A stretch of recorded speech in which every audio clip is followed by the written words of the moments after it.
Money laundering is simply everywhere. On the grand scale, it's endemic to banking. You have to bear in mind that when Lehman Brothers wasn't going to function anymore and the big banks weren't lending to one another back at that terrible time, $352 billion of illegal money were then tacitly released upon the market, and that was about the only money people were lending to one another.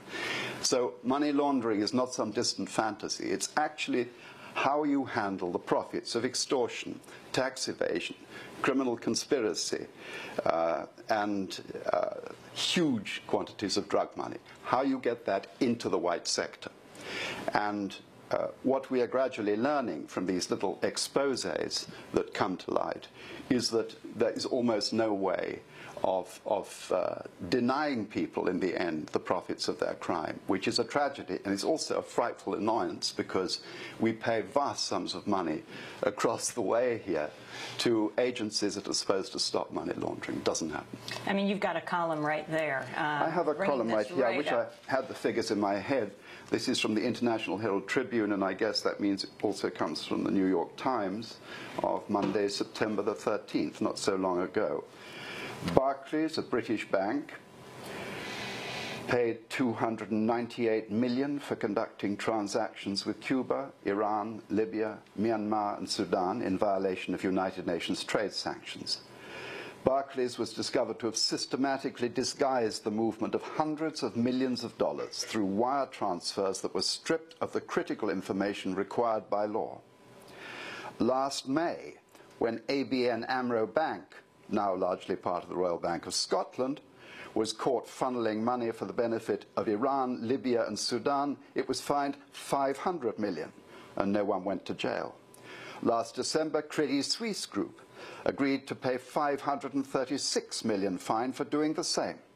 In recent years, Union Bank of California, American Express Bank International, Bank Atlantic, and Wachovia have all been caught moving huge sums of drug money, but no one went to jail. The banks just admitted to criminal conduct and paid the government a cut of their profits. The thing is, it is very undemocratic, because if you or I go to one of these banks along here somewhere with a few $1,000s in a briefcase, if I'm a Brit and do it, I have to give a really thorough explanation. Bank manager may call in the police. I have to produce my passport. If I want to open an account, I have to produce a utilities bill and all of that. But if Mr. Orlov comes to a bank here and says, I am from Russia, I have millions and millions of dollars, please, and here is a letter from a reputable lawyer in Moscow, and here is evidence that I run hotels, casinos, whatnot. Bank manager says, what are you doing for lunch? And we're away. So the bigger the sum, the easier the crime. Now, that is, of course, something that afflicts us through life, but it's the case here. And the critics, I know you don't read reviews, but the critics who say, oh, come on, this is so exaggerated. The legitimate economy does not rest on the illegitimate one, the illegal one. Alas, those critics don't read their own newspapers. Nor, perhaps, have they noticed that a former head of MI5, our security service, who was translated to the House of Lords, was recently denied the senior post in the Security Committee on account of her connections with oligarchs in the Ukraine. These oligarchs were supposedly connected with criminal conspiracy. We also have a charming case, which we look back on with embarrassment, where a leading member of the Rothschild family and our present Chancellor of the Exchequer, that's Finance Minister, and the eminence grise of the Labour Party at that time, Lord Mandelson, were all found holidaying together off the coast of Corfu, sitting on the boat of a man called Deripaska, who at that time, I believe, was wanted in the United States on money laundering charges. So we have a certain amount of evidence before us which you would think would silence critics who say we're all in perfect shape. Could you read the beginning of Our Kind of Trader? At 7 o'clock of a Caribbean morning, on the island of Antigua, one Peregrine Makepeace, otherwise known as Perry, an all-round amateur athlete of distinction, and until recently tutor in English literature at a distinguished Oxford college, played 3 sets of tennis against a muscular, stiff-backed, bald, brown-eyed Russian man of dignified bearing in his middle 50s, called Dima. How this match came about was quickly the subject of intense examination by British agents professionally disposed against the workings of chance. Yet the events leading up to it were on Perry's side blameless. The dawning of his 30th birthday 3 months previously had triggered a life change in him that had been building up for a year or more without his being aware of it. Seated, head in hands, at 8 o'clock in the morning of his modest Oxford rooms, after a 7-mile run that had done nothing to ease his sense of calamity, he had searched his soul to know just what the first third of his natural life had achieved, apart from providing him with an excuse for not engaging in the world beyond the city's dreaming spires. Last term, he had delivered a series of lectures on George Orwell under the title A Stifled Britain, and his rhetoric had alarmed him. Would Orwell have believed it possible that the same overfed voices which had haunted him in the 1930s, the same crippling incompetence, addiction to foreign wars, and assumptions of entitlement were happily in place in 2009? Receiving no response from the blank student faces staring up at him, he had supplied it for himself. No, Orwell would emphatically not have believed it. Or if he had, he would have taken to the streets. He would have smashed some serious glass.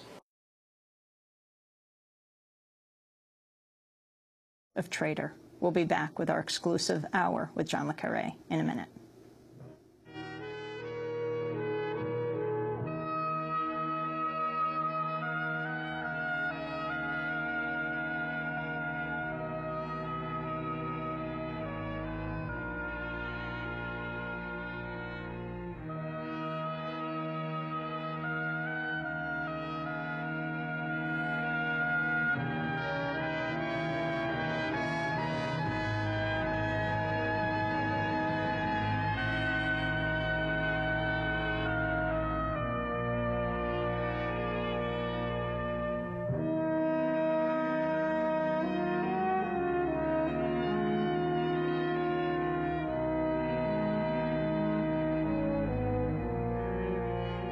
The theme from the BBC production of John le Carré's Tinker, Tailor, Soldier, Spy, composed and conducted by Geoffrey Burgon. Burgon died September 21st, 2 days after we conducted our exclusive national broadcast hour with David Cornwell in London. I'm Amy Goodman with Dennis Moynihan. We are not far from MI5 and MI6 right now, which takes us way back in time. For our audience who may not be so familiar with your history, in fact, you did work for the MI5 and MI6. I worked for one and then for the other, yes. And I suppose that that was nearly half a century ago. So to regard me as an expert on espionage is absurd, but on modern espionage. These are the spy agencies of Britain. These are the spy agencies in Britain, yes. MI5 is responsible for domestic security, but it has no executive powers, unlike your FBI. SIS, the Secret Intelligence Service, also known as MI6, also has no executive powers and operates abroad on CIA lines, but with a tiny percentage of the budget and a tiny percentage of the personnel. Unlike the CIA, it is not also in competition with 21 other intelligence agencies within your own country, or whatever the number is, something like that. And I suppose that if I could generalize about my work in intelligence in those days, for better or worse, we counted ourselves an elite with a very considerable responsibility to speak truth to power, like good journalists, that whatever we came upon, however offensive it was to those in power, we told it straight. And what I fear I have seen in the run-up to the Iraq War in this country is the politicization of intelligence to fit the political intentions of our masters. And to my mind, that was a terrible moment in the history,